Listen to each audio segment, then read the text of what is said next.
अपनी कहानी जो जी चाहे वो लिखे। हो स्कूल टीवी से अब समझे और सीखे। सपनों के बादल में उड़ जाए। नॉलेज के जंगल में खो जाए।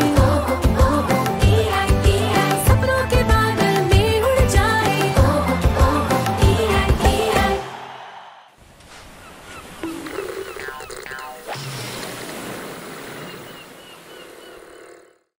नमस्कार मित्रों, मेरा नाम सिद्धार्थ है और मैं तमिलनाडु की राजधानी चेन्नई या मद्रास से आपसे बात कर रहा हूँ।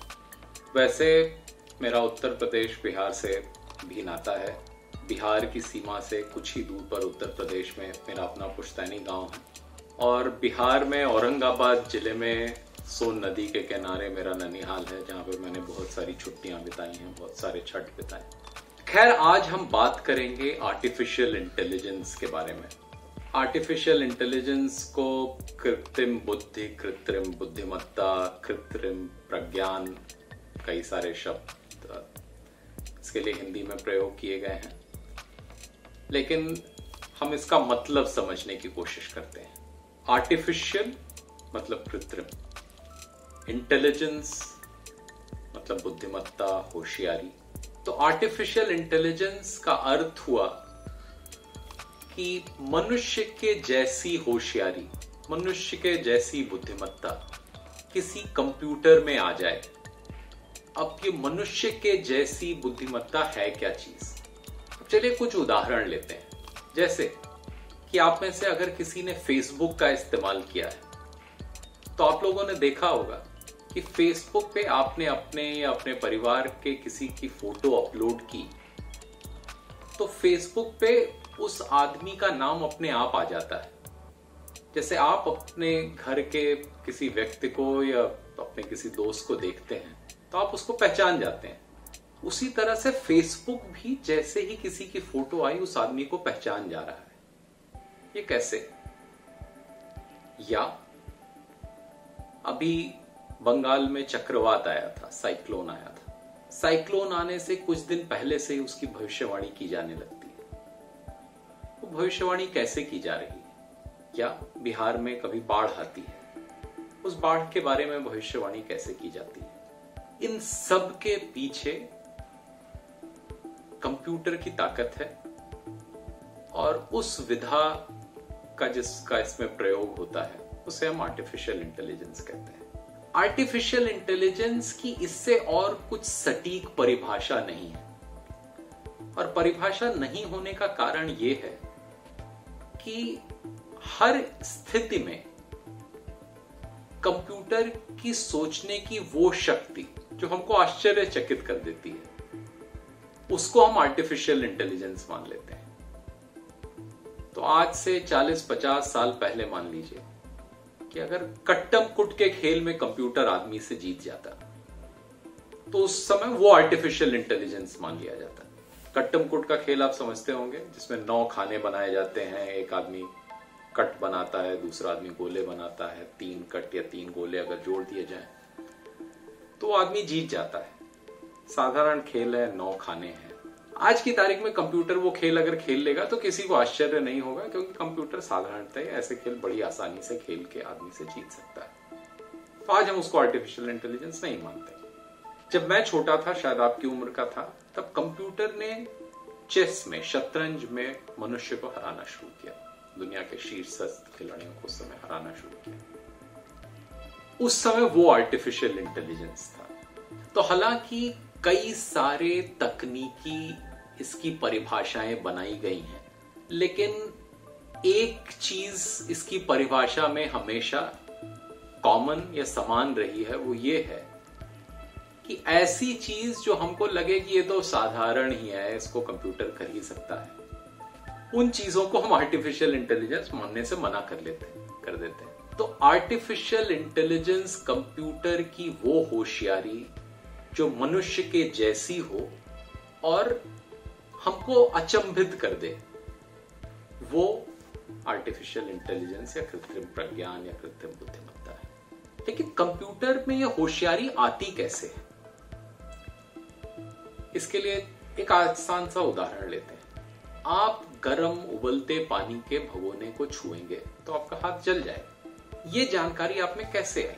ये दो तरह से आ सकती है। आपको किसी ने बताया कि आग पर रखा हुआ भगोना गर्म होता है और गर्म चीज को छूने से हाथ जल जाता है। मतलब एक तरह का नियम, संबंध बताए कि आग पे रखा हुआ भगोना गर्म हो गया, गर्म चीज को हमने छुआ तो उंगली जल गई। तो हमने नियम बताया जिससे आपको समझ में आ गया, इसलिए आप कभी जाके भगोने को छुएंगे। दूसरा तरीका है कि अनुभव से आपने एक दो बार गलती से भगोने को छू दिया तो इसलिए आपको भगोना छूने पे समझ में आ गया कि हाथ जल जाता है। ये आर्टिफिशियल इंटेलिजेंस, जो इंटेलिजेंस कंप्यूटर में आता है, वो भी इन्हीं दो तरीकों से आता है। एक, जहां पे हम नियम कंप्यूटर को समझा सकें, और दूसरा, जहां हम कंप्यूटर को इतने सारे आंकड़े दे सके कि कंप्यूटर खुद ही अपने अनुभव से समझ ले।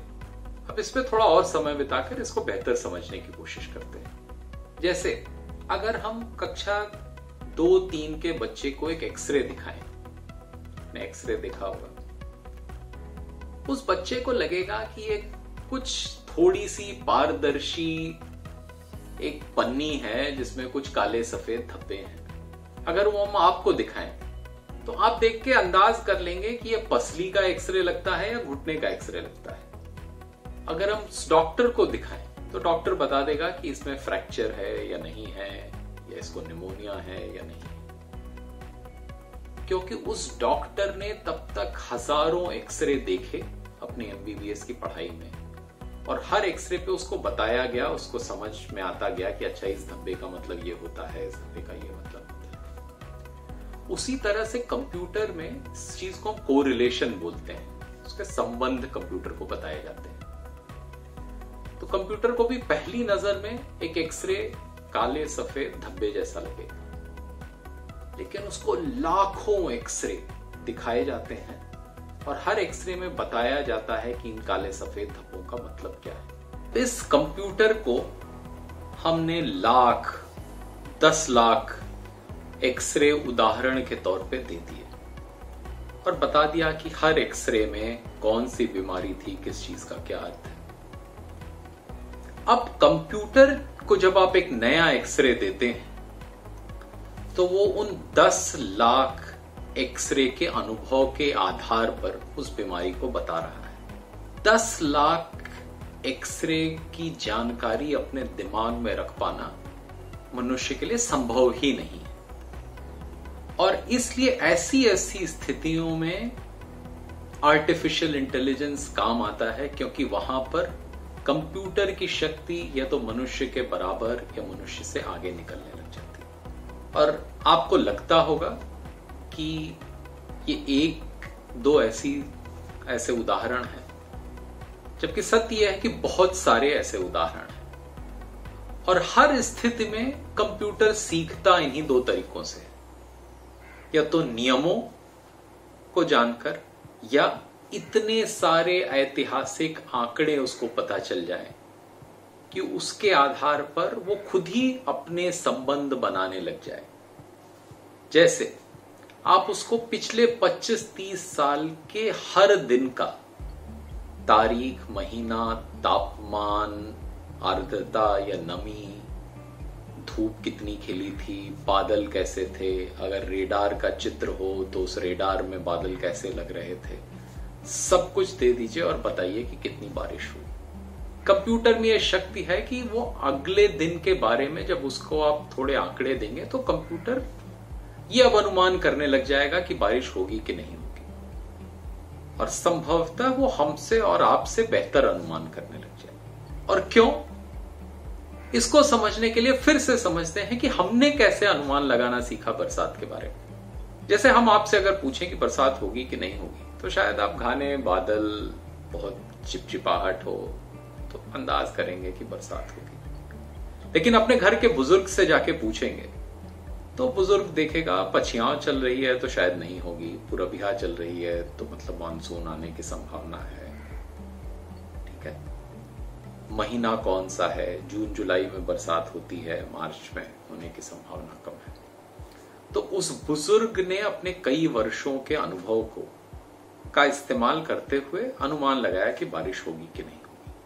कंप्यूटर वही कर रहा है, लेकिन कंप्यूटर के दिमाग में हर दिन का आंकड़ा मौजूद है। और इसीलिए अब हम जब बाढ़ या बरसात या किसानों को जब हम बताते हैं कि मानसून 3 जुलाई से आएगा या 10 जुलाई से आएगा, इन सब के पीछे कंप्यूटर के आर्टिफिशियल इंटेलिजेंस का हाथ है। तो आपने समझा कि मूलतः आर्टिफिशियल इंटेलिजेंस क्या है, कंप्यूटर सीखता कैसे है, या तो नियम से या अनुभव से।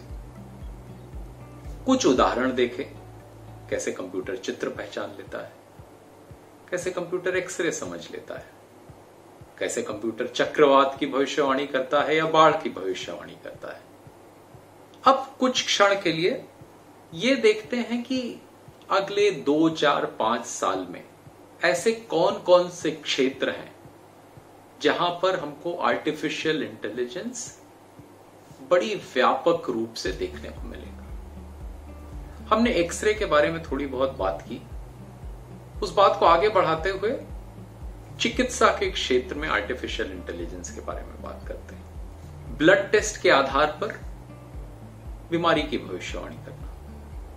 अभी हम ब्लड टेस्ट में 7 या 8 चीजें, कोई टेस्ट होता है तो पता करते हैं, 7-8 चीजों के आधार पर डॉक्टर बता सकता है। उस टेस्ट से अगर आप 500 चीजें पता कर लीजिए तो कंप्यूटर उन 500 चीजों के बीमारी से जो संबंध हो सकते हैं उनका अनुमान लगा सकता है, जो कि मानव मस्तिष्क के लिए करना संभव नहीं है। तो मानव मस्तिष्क करता क्या है कि उतने ही आंकड़ों के आधार पर निर्णय लेने की कोशिश करता है जिनको वो अपने दिमाग में प्रोसेस कर सकता है, जिनका वो इस्तेमाल करके किसी निष्कर्ष पर पहुंच सकता है। चिकित्सा के क्षेत्र में जैसे हमने कहा कि ब्लड टेस्ट या पैथोलॉजी, एक्सरे के क्षेत्र में भविष्य नहीं, अभी ही कई सारे ऐसी बीमारियां हैं जिन पे कंप्यूटर का प्रयोग हो रहा है। दक्षिण भारत में एक अरविंद आंख का अस्पताल है, वो गूगल कंपनी की एक टेक्नोलॉजी का अभी इस्तेमाल कर रहे हैं, जिसमें डायबिटिक लोगों की आंख में एक तकलीफ होती है जिसको डायबिटिक रेटिनोपैथी कहते हैं। और डायबिटिक रेटिनोपैथी का उसका स्कैन देखकर कंप्यूटर बड़े अच्छे से अंदाज लगा सकता है कि इस मरीज की स्थिति क्या है, इस मरीज की आंख की स्थिति क्या है। और अभी ये 1-2 बीमारियों में इस स्तर पर पहुंचा है जहां पर हम लोग को ये भरोसा हो गया है कि हम कंप्यूटर का इस्तेमाल कर सकते हैं। धीरे धीरे बहुत सारी ऐसी बीमारियां हैं जहां पर कंप्यूटर का इस्तेमाल होने लग जाएगा। और कंप्यूटर का फायदा क्या है कि अगर आपने स्कैन कहीं बिहार में, किसी कस्बे में, किसी गांव में, कहीं भी आपको एक्सरे की मशीन होने की सुविधा होनी चाहिए। उसके बाद वहां पर अगर डॉक्टर उपलब्ध नहीं भी हो तो भी आप उसको अपलोड कर सकते हैं। उस पर आपको शायद 25, 40, 50 रुपए में उस बीमारी का अनुमान या पहला डायग्नोसिस पता चल सकता है, जिसके बाद फिर डॉक्टर देख सकते हैं उसके आगे कुछ हो सकता है। दूसरा, बिना ड्राइवर की कारें, यह भी आपको अचंभित कर सकता है जिन लोगों ने नहीं देखा, लेकिन बिना ड्राइवर की कारें पश्चिम के कुछ देशों पर सड़क पर अब चल रही हैं। अभी प्रयोग के रूप में चल रही हैं, व्यापक नहीं है, लेकिन ये अभी सड़क पर हैं। तो ये भविष्य की बात नहीं है, अभी की बात है। तो हमने आर्टिफिशियल इंटेलिजेंस के उदाहरण देखे, ऐसे भी उदाहरण देखे जो अभी हमको भारत में देखने को नहीं मिलते हैं, लेकिन जो धीरे धीरे व्यापक होते चले जा रहे हैं और अगले 2, 4, 5 वर्षों में हमको भारत में भी आसपास दिखने लगेंगे। लेकिन जैसे किसी भी वैज्ञानिक आविष्कार, किसी भी प्रौद्योगिक प्रगति के साथ होता है, आर्टिफिशियल इंटेलिजेंस के फायदे तो बहुत सारे हैं। कम दाम में बीमारी का कहीं ज्यादा सटीक अनुमान लगा लेना, बाढ़ आदि का पहले से अंदेशा कर लेना, चक्रवात, इन सब के बहुत सारे फायदे हैं। लेकिन कुछ नुकसान भी हैं। उसी तरह से जिस तरह से परमाणु ऊर्जा से बिजली भी बन सकती है और बम भी। और नुकसान इस तरह से हैं कि आज की तारीख में मनुष्य के मूल्य है, नैतिकता है।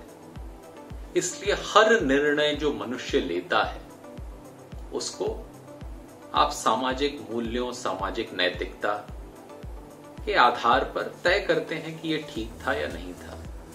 कानून है, इसके आधार पर आप ये तय करते हैं कि ये कानूनी था या गैर कानूनी था। जब वही कई सारे निर्णय कंप्यूटर लेने लगेगा तो ये कैसे तय किया जाए कि कंप्यूटर भी उन्हीं नैतिक मानदंडों पर खरा उतरे। जैसे आज की तारीख में आर्टिफिशियल इंटेलिजेंस का लोन या कर्ज देने में इस्तेमाल होता है। अगर कंप्यूटर लोन या कर्ज जाति, धर्म, इलाके के आधार पर देने लग जाए, क्या आप ये कह के हाथ झाड़ सकते हैं कि निर्णय तो मेरा नहीं था, कंप्यूटर का था? और इसीलिए जहां कहीं भी एक सॉफ्टवेयर को, एक कंप्यूटर को निर्णय लेने की शक्ति दी जा रही है, वहां पर कंप्यूटर के नैतिक मूल्यों को भी तय करने की बहुत जरूरत है। और इसीलिए आर्टिफिशियल इंटेलिजेंस या एआई के क्षेत्र में एथिक्स इन एआई या आर्टिफिशियल इंटेलिजेंस में नैतिकता एक बहुत बड़ा चर्चा का विषय है। तो जब आप लोग इसके बारे में पढ़ें, सोचें, तो हमेशा इस बात को जरूर ध्यान में रखें। और अंत में आपके लिए और आपके भविष्य के लिए एक प्रोफेशनल के तौर पर आपकी शिक्षा के अनुसार यहाँ पे क्या क्या संभावनाएं हो सकती हैं। आर्टिफिशियल इंटेलिजेंस एक तरह से गणित और कंप्यूटर साइंस का मिश्रण है। कंप्यूटर साइंस खुद भी काफी हद तक गणित पर आधारित है। और सबसे बड़ी और सबसे अच्छी चीज ये है कि ना गणित पढ़ने के लिए, ना सॉफ्टवेयर प्रोग्रामिंग सीखने के लिए आपको बहुत बड़ी लैब, बहुत बड़ी इमारतें, इन सब की जरूरत है। तो कम इंफ्रास्ट्रक्चर में बहुत ही कम ढांचागत सुविधाओं के साथ भी आर्टिफिशियल इंटेलिजेंस में बहुत पारंगत हुआ जा सकता है। बहुत गणित पर पकड़ बनाकर, सॉफ्टवेयर प्रोग्रामिंग में अच्छा होकर, और कुल मिलाकर कंप्यूटर साइंस की सुविधा में आदमी पारंगत हो सकता है। इसलिए भारत के भविष्य में आर्टिफिशियल इंटेलिजेंस के प्रयोग के साथ ही बहुत फायदे नहीं हैं।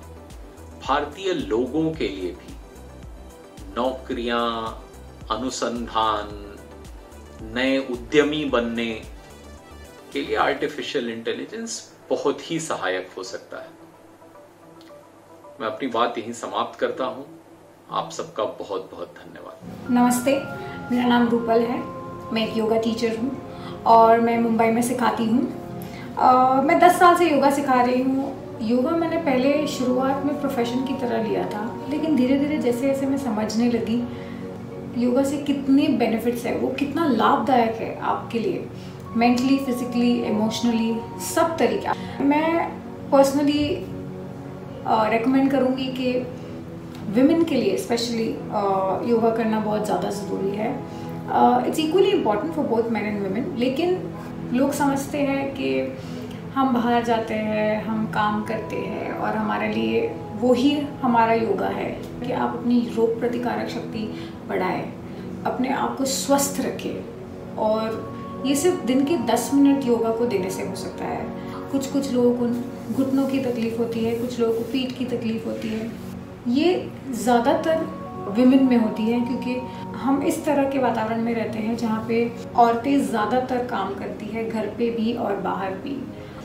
मैं आज आपके सामने एक ऐसी चीज़ लाई हूँ काफ़ी लोगों को ये शुरू कैसे करें ये नहीं पता है, तो मैं एकदम सिंपल 10 मिनट का योगा आपको सिखाना चाहूँगी, जिसमें आप उठते ही कर सकते हैं अपने बेड पे।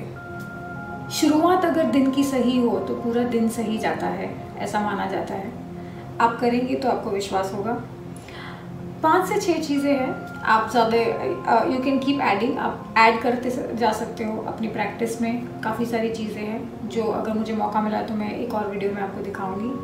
फ़िलहाल आप शुरुआत छोटा कीजिए। छोटी शुरुआत अच्छी होती है, ईजी होती है, आप ज़्यादा उसको अडेप्ट कर सकते हो और अपनी लाइफ में यूज़ कर सकते हो। योगा हमेशा भूखे पेट करना चाहिए, इसलिए अर्ली मॉर्निंग बेस्ट टाइम भी होता है। और इम्पॉर्टेंट ये है कि जब आप सुबह करते हो तो अपने आप को जगाना, अपना सेंट्रल नर्वस सिस्टम जो होता है उसको जगाना बहुत ही इम्पॉर्टेंट होता है। फिर आपकी जो स्पाइन होती है, जो आपका करोल रज्जू बोलते हैं, जो आपका बैकबोन जो होता है, उसमें आपके शरीर की सारी नसें घूमती है, उसको जगाना, सारा ब्लड सर्कुलेशन वहाँ पर जाना भी इक्वली इम्पॉर्टेंट होता है। आपके पूरे शरीर, आपके माइंड, बॉडी को जागरूक करता है, ये जगाता है। So I think early morning bed पे उठे बिना जो स्ट्रेच और योगा पोस्चर्स हम कर सकते हैं, जो आसन हम कर सकते हैं, is the best time to do yoga. शुरू करेंगे लेट के, क्योंकि आप लेटते हो तो तुरंत ही उठने की ज़रूरत नहीं है। आप जैसे ही आपकी आंखें खुले, आंखें बंद भी रख सकते हो आप चाहो तो, थोड़ा और सो लीजिए योगा करते करते।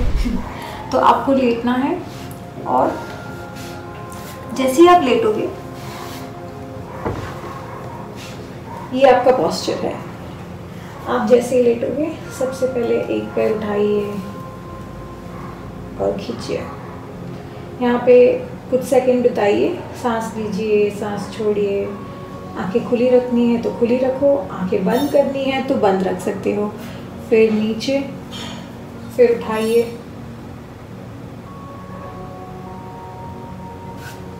फिर नीचे, फिर दोनों पैर उठाइए। अभी ज़रूरी नहीं है कि आप एकदम से खींचो और पकड़ो, ये भी कर सकते हैं आप, लेकिन हल्का सा अपने ओर खींचिए। आप पूरा भी खींच सकते हो फुल पावर देके। फिर छोड़ दीजिए, फिर हाथ नीचे उठाइए और छोड़ दीजिए। आप सांस, नॉर्मली सांस लेके आपको करना है, कोई ब्रीदिंग पैटर्न फॉलो नहीं करना है। शुरुआत में जो ऑलरेडी योगा प्रैक्टिस करते हैं वो इसमें ब्रीदिंग पैटर्न यूज़ कर सकते हैं। तो सांस लेते हुए ऊपर खींचना है और सांस छोड़ते हुए नीचे रखना है। वापस खींचिए,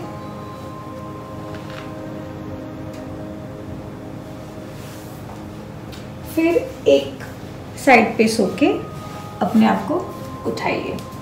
फिर आप बैठ सकते हो, अपनी आंखें फिर भी बंद रखनी है तो रख सकते हो, थोड़ा एक और नींद निकाल दीजिए। और फिर उसके बाद हम शुरू करेंगे स्ट्रेचिंग।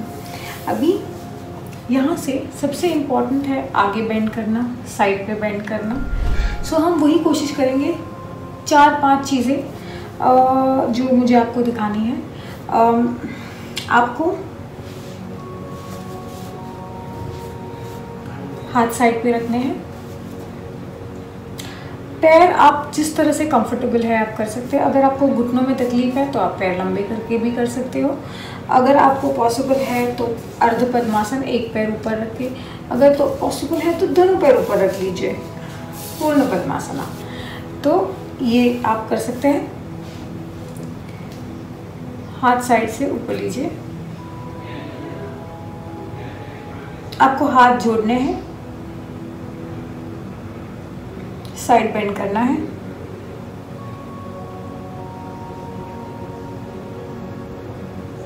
वापस ऊपर आइए, दूसरी साइड आइए और नीचे। ये 3 बार करना है आपको। सांस, अगर आपको ब्रीदिंग पैटर्न फॉलो करनी है, सांस लेते हुए आप ऊपर लीजिए हाथ, सांस छोड़िए जगह पे,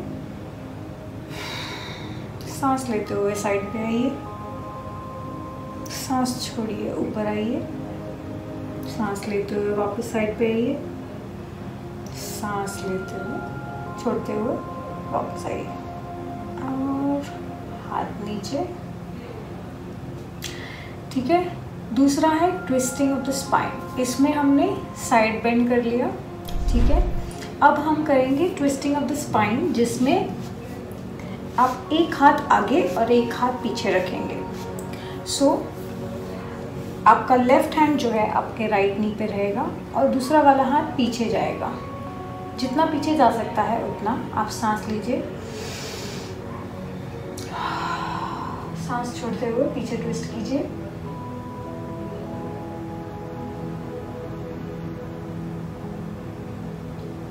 छोड़िए, दूसरी साइड, सांस लीजिए, सांस छोड़ दीजिए और ट्विस्ट कीजिए एंड बैक। ये 3 बारी करना है।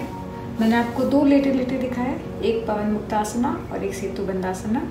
मैंने उठते ही आपको पर्वतासना दिखाया और यही पर्वतासन का वेरिएशन है। ठीक है, ट्विस्टिंग। अब हम करेंगे योग मुद्रा। योग मुद्रा में आपको फॉरवर्ड बेंडिंग करना है। सो आप हाथ पीछे पकड़िए, स्ट्रेच कीजिए हाथ को, ट्विस्ट कीजिए और जैसे जैसे आप सांस छोड़ते हैं अपना हाथ रिलैक्स कीजिए और अपनी दाढ़ी अपने घुटने पे लगाइए। अगर आप नीचे जा सकते हो तो नीचे भी जा सकते हैं। सांस लेते हुए ऊपर आइए, स्ट्रेच कीजिए, सांस छोड़ते हुए ट्विस्ट कीजिए।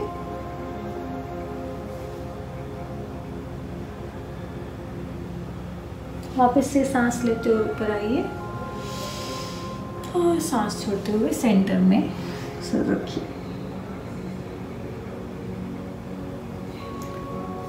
फिर ऊपर आइए और हाथ छोड़ दीजिए। ये 5 चीज़ें हैं। आप चाहे तो आप फॉरवर्ड बेंडिंग भी कर सकते हैं। आप पैर सीधा रखिए,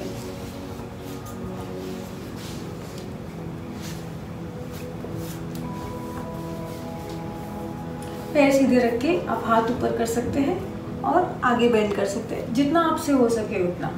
यहाँ से आप बटरफ्लाई पोज, अभी ये पोज के बारे में मैं तो कुछ और जानकारी देना चाहती हूँ। ये एक ऐसा पोज है, इसको कहते हैं बद्ध कोणासन, भद्रासन, द बटरफ्लाई पोज। इतने सारे नाम है इस पोज के।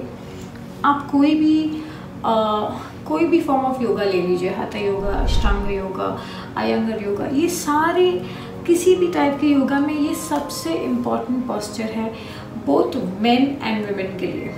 ये आपके digestive system, excretory system, reproductive system, ये सारे सिस्टम को जगाता है, उसके फंक्शंस को स्टिमुलेट करता है, जिससे आपका बॉडी, आपके वो सारे सिस्टम ठीक से चले। आपको कुछ नहीं करना है, आपको नमस्ते करना है अपने पैर से, उसको पकड़ के पीठ सीधी रख के आपको फ्लैट करना है।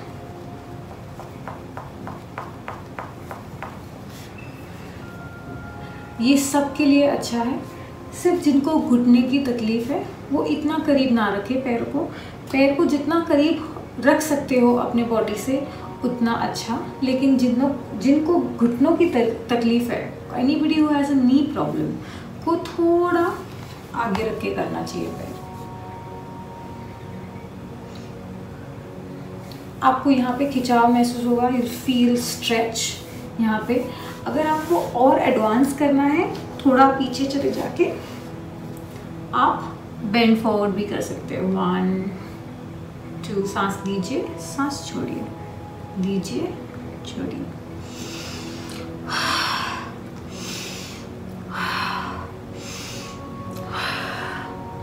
बहुत सारी चीज़ें जो आप कर सकते हो। इसमें ही भी आप एक हाथ नीचे रख के दूसरा हाथ ऊपर कर सकते हो।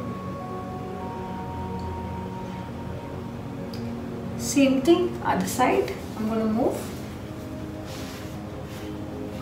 एक हाथ नीचे रख के दूसरा हाथ। अभी आप बेंड भी कर सकते हो और सीधा भी रख सकते हो।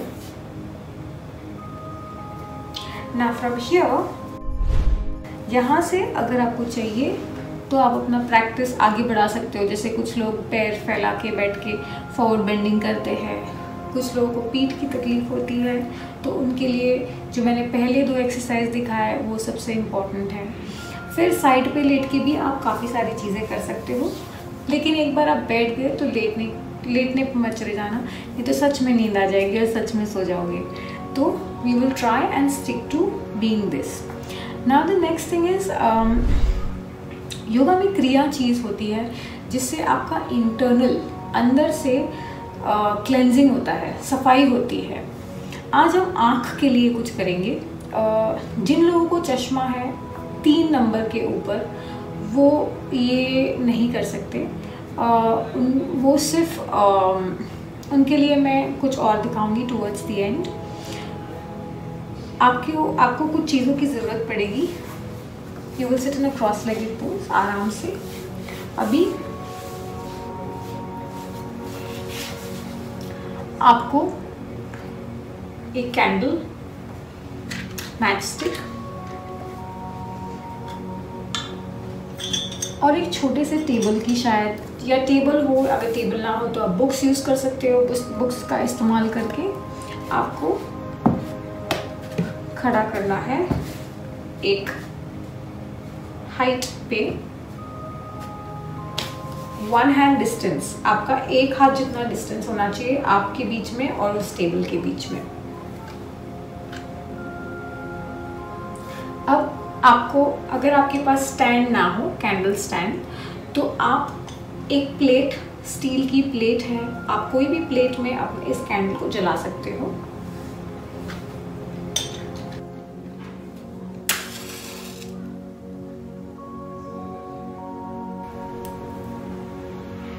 उस कैंडल को इस तरह से रखिए कि वो आई लेवल पे आ जाए, आंख के लेवल पे, 1 हैंड डिस्टेंस रख के। मेरा ये कैंडल थोड़ा टेढ़ा है, but I think we'll be able to do it. अब इसमें आपको क्या करना है, हम जो करने वाले हैं उसको कहते हैं एक टक tratak. It's called candle gazing. इसे नेत्र स्नान भी बोलते हैं। इसका तरीका ये है, जैसे मैं आपको तरीका समझाऊंगी आप समझेंगे कि इसके बेनिफिट्स क्या है। सबसे पहले तो आपको इसको इस तरह से, जैसे मैंने रखा है, कैंडल की जो नोक होती है, मोमबत्ती की जो नोक होती है, आपको आंखें बंद करनी है। पहले कुछ सांस लेनी है और फिर जैसे ही आप आंख खोलेंगे आपको कैंडल की नोक की तरफ देखना है, लेकिन आप आंख पलक झपका नहीं सकते। जैसे हम ब्लिंक करते हैं कॉन्स्टेंटली, वो नहीं कर सकते। आपको 1 हैंड डिस्टेंस पे पीठ सीधी रख के कंफर्टेबली बैठ के, आप चाहे तो ऐसे भी बैठ सकते हैं। इससे आपकी नर्व्स, ऑप्टिकल नर्व्स, जैसे कि आपकी आंखों की नसें, वो जो एज के बाद सूखती है वो नहीं सूखेगी, वो बहुत कंट्रोल में आ जाएगा। आपकी नर्व्स को स्टिमुलेट करेगा और आपका विजन जो है वो सुधारेगा। ये कंसंट्रेशन और फोकस के लिए बहुत ही अच्छा है। मैंने कैंडल यूज़ किया है। जब आप ये करते हैं तो आपकी आंखें क्लेंज होती है। जैसे कि आपको तब तक देखना है इसको जब तक आपकी आंखों में से आंसू नहीं आते, या तो आपको आंखों में जलन नहीं होती। जलन होना बहुत ही कॉमन है, लेकिन कुछ लोगों की जो सहन करने की शक्ति होती है जलन आँख में, वो बहुत कम होती है, तो वो लोग जल्दी आँख बंद कर देते हैं। कोई बात नहीं, आप वो भी कर सकते हो। एक आध मिनट तक अगर आप कर सकते हो तो बहुत अच्छा रहेगा। मैं आपको करके दिखाऊंगी। तो मैं पीछे बैठी हूँ, मैंने आँख बंद कर दी है। अभी मैं धीरे से आंखें खोलने वाली हूँ। अब मैं पलक को नहीं झपकाऊंगी जब तक मेरी आंखों में से पानी नहीं आ जाता। जिनके नंबर्स बढ़ते हैं बहुत ज़्यादा जल्दी, उनके लिए भी ये बहुत ही अच्छा है।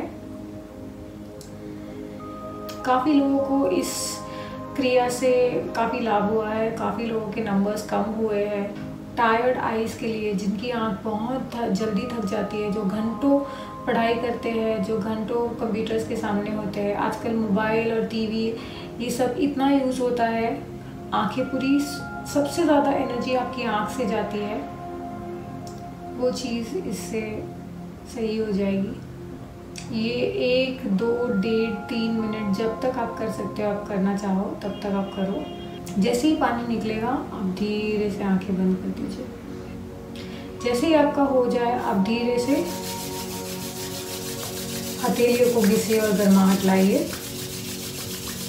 और फिर आंखों पे रख दीजिए। फिर हाथ नीचे लाइए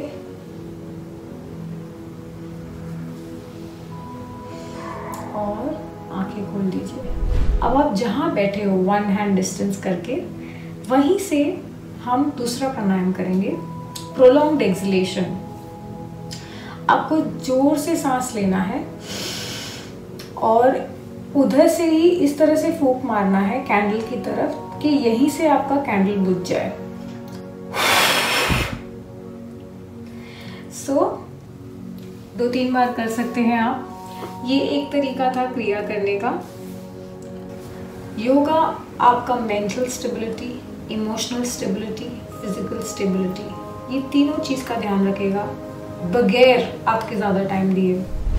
सबसे पहले खुद का ध्यान रखो, तब आप दूसरों का ध्यान रख पाओगे।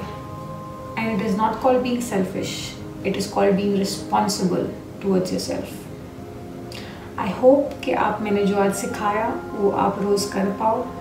10 मिनट का टाइम लगता है ये सारी चीज़ें करने के लिए। त्राटक अगर रोज़ नहीं होता है तो कोई बात नहीं, आप हफ्ते में 2 बार भी करोगे तो बहुत अच्छी चीज़ है। लोग रात को बैठ के मून गेजिंग करते हैं, मून की तरफ देखते गेजिंग करते हैं, कॉन्स्टेंटली एकटक देखते हैं। It gives a lot of positive energy. तो काफ़ी सारी चीज़ें हैं त्राटक में, अलग अलग किस्म के त्राटक होते हैं। मैंने आपको सबसे सिंपल वाला जो आप घर पे रोज़ कर सकते हो, जो आप पूरा फैमिली एकजुट एक सर्कल में बैठ के सेंटर में आप अपना कैंडल लगाइए और सब एक साथ कीजिए। आप देखिए आपको आपका एक बॉन्डिंग सा बन जाएगा, आप सबकी एक्सरसाइज हो जाएगी आँखों की। You will have healthy eyes, जो सबसे ज़्यादा एनर्जी यूज़ करता है आपकी। एंड मुझे ज़रूर याद करना। So I'm going to see you. I'm going to take your leave. अलविदा कहना चाहूँगी और मैं आशा करती हूँ कि आप ये रोज़ करें। और मुझे अगर मौका मिला तो मैं आप लोगों को और चीज़ें सिखाना चाहूँगी जो आप अपनी डे टू डे लाइफ में यूज़ कर सकते हो। योगा करते रहे, अपने आप को स्वस्थ बनाते हुए अपनी रोग प्रतिकारक शक्ति बढ़ाए। बहुत ही आसान है, अपने आप को फॉर ग्रांटेड ना लीजिए। And take care of yourself. नमस्ते। नमस्ते दोस्तों, मैं शेफ राधिका खंडेलवाल हूँ और मेरे दिल्ली में 2 रेस्टोरेंट हैं। मैं आज आपसे फूड वेस्ट या की खाने की बर्बादी के बारे में बात करना चाहती हूँ। आज की दुनिया में 2 बहुत बड़ी समस्याएं हैं, एक है भूख और दूसरी है खाने की बर्बादी। दोनों ही समस्याओं का एक ही हल है, जो कि है खाने की बर्बादी को कम करना। ये विषय मेरे दिल के बहुत करीब है और मैंने अपने दोनों रेस्टोरेंट में बहुत से नियम ऐसे लागू किए हैं जिससे खाने की बर्बादी कम से कम हो। ना कि सिर्फ किचन में, मगर मैं अपने सोशल मीडिया में भी बहुत से ऐसे नुस्खे शेयर करती हूँ जिससे खाने की बर्बादी कम से कम हो और आम जनता भी इन नुस्खों को अपना पाए। और आज मैं यही कुछ नुस्खे आपके साथ शेयर करना चाहूँगी। आपको जानकर ये आश्चर्य होगा कि दुनिया में 80 करोड़ से भी ज़्यादा आबादी प्रतिदिन भूख का सामना करती है, लेकिन दुनिया में इतना सारा खाना उगता है कि हम सबका पेट भर सकते हैं। आप जानते हैं कि इस दुनिया में 30,000 से भी ज़्यादा किस्म की फसलें उगती हैं। इसके बावजूद भी हम सिर्फ 4 किस्म की फसलों पर जोर देते हैं। इसका एक बहुत बड़ा कारण ये है कि हमें पता ही नहीं कि क्या खा सकते हैं और क्या नहीं, और अगर खा भी सकते हैं तो कैसे पकाएं। गर्मियों के मौसम में सबको ठंडा ठंडा तरबूज खाना बहुत पसंद है। मुझे यकीन है आपको भी बहुत पसंद होगा। आज मैं आपको सिखाऊंगी वाटरमेलन की चटनी बनाना और इस चटनी को अन्य प्रकार से यूज़ करना।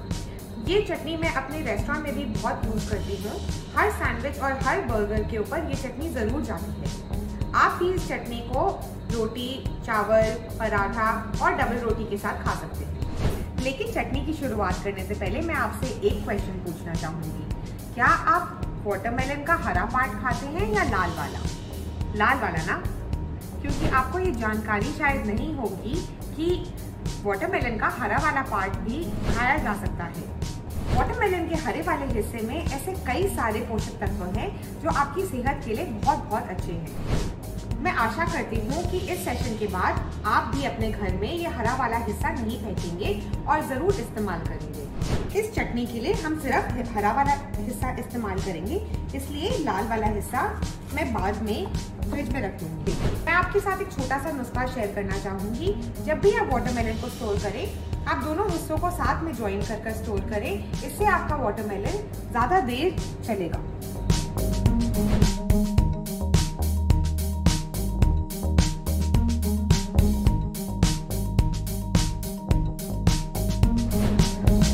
किसी भी चीज़ का छिलका इस्तेमाल करने से पहले बेहतरीन यही रहता है कि हम इसे अच्छे से धो लें, और कभी कभी सिरके वाले पानी से धोना ही सबसे बेहतरीन रहता है, क्योंकि इससे सारा बैक्टीरिया निकल जाता है। मैं अभी इस तरबूज के छिलके को पतला पतला काटूंगी, और आप भी बिल्कुल सेम काटिएगा, या फिर आप किसी भी और शेप में भी काट सकते हैं। अगर आपको चाहिए कि आपकी चटनी थोड़ी सी टेक्सचर के साथ हो तो मोटा काटिए, अगर आपको चाहिए बिल्कुल बारीक हो तो बारीक काटिए। अब मैं आपको बताऊंगी इस चटनी में आपको क्या क्या चीज़ों की ज़रूरत है। शुरुआत करते हैं तेल के साथ। आपके पास जिस भी किस्म का तेल है, बेशक सरसों का हो या कोई भी वेजिटेबल तेल हो, आप उसे यूज़ कीजिए। प्याज, जीरा पाउडर, मिर्ची पाउडर, नमक, चीनी और हमारा वाटरमेलन का स्किन। अपने साथ थोड़ा पानी भी रखिए, क्योंकि आपको इसकी ज़रूरत पड़ेगी।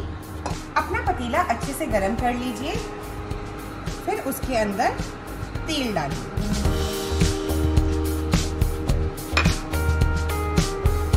2 चम्मच तेल इसके लिए काफ़ी पड़ेगा। अब हम डालेंगे इसके अंदर एक प्याज, एक कटा हुआ प्याज।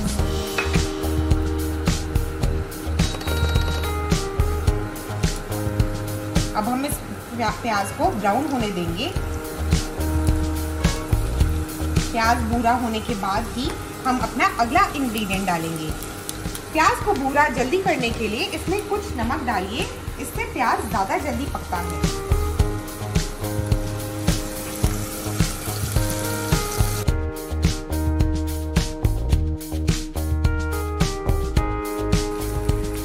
दोस्तों, आप देख सकते हैं कि हमारा प्याज आधे रास्ते पहुंच चुका है। वाह, क्या महक आ रही है। देखिए, अब ये प्याज भूरा हो चुका है। अब हम इसमें डालेंगे अपनी वाटरमेलन का छिलका। तरबूज के छिलके से इसका फुल टेक्सचर चेंज हो जाएगा। हम इसमें दोबारा नमक डालेंगे ताकि तरबूज भी ज्यादा जल्दी पके।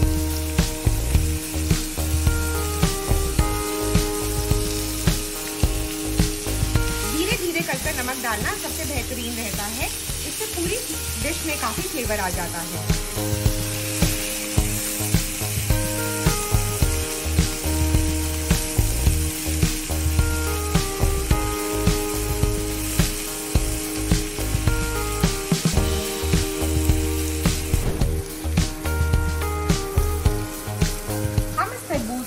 अच्छे से भूनेंगे। इसमें कम से कम 1 से 1.5 मिनट लग सकता है। इसके बाद हम इसमें सारे मसाले डालेंगे।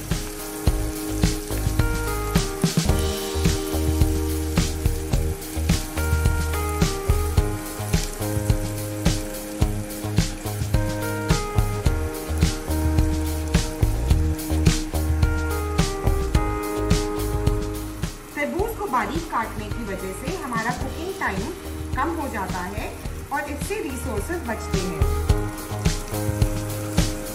अब हम इसमें अपने मसाले डालेंगे। लाल मिर्ची पाउडर,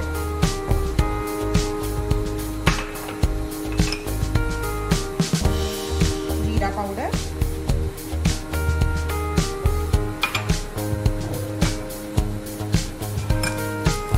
और एक बारी और इसे हिलाएंगे।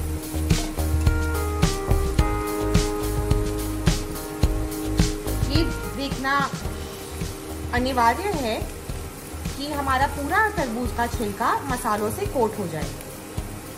वाह, क्या खुशबू आ रही है।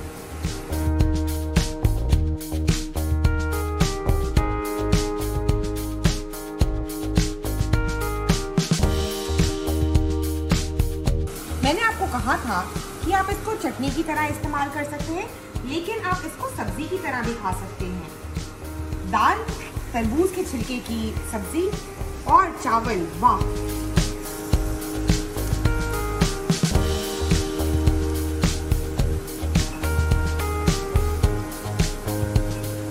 चलिए अब इसमें थोड़ी चीनी डालें। आप चीनी अपने अनुसार डालिए। अगर आपको मीठा पसंद है आप ज्यादा चीनी डालिए, अगर आपको तीखा पसंद है आप थोड़ी मिर्ची डालिए।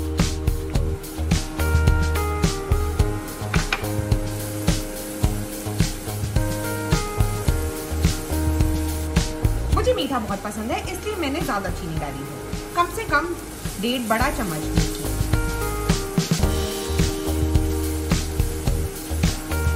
देखिए क्या भूरा रंग आया है।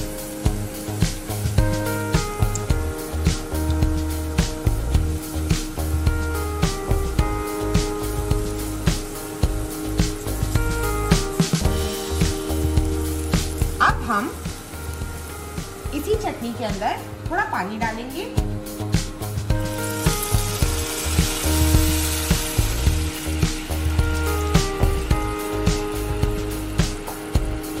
और इसे गाढ़ा होने देंगे। आप चाहिए और आपको अपना कुकिंग टाइम और कम करना है तो इसे कवर कर लीजिए।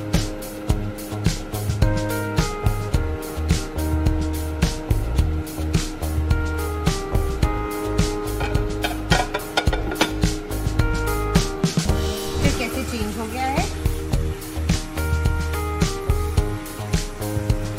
इस टाइम पर अगर आप चाहें इसमें धनिया, पुदीना और उस टाइप के हर्ब डाल सकते हैं, जिससे इसमें और बेहतरीन फ्लेवर आएगा।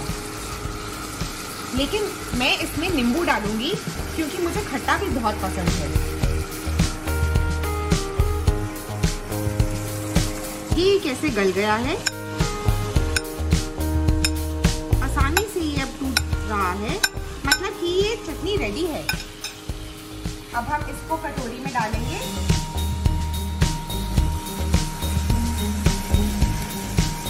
और ये खाने के लिए तैयार हो जाएगी। आप चाहें तो इसको काफ़ी देर तक ठंडे टेम्परेचर में रख सकते हैं और ये आपको काफ़ी दिन लास्ट करेगी।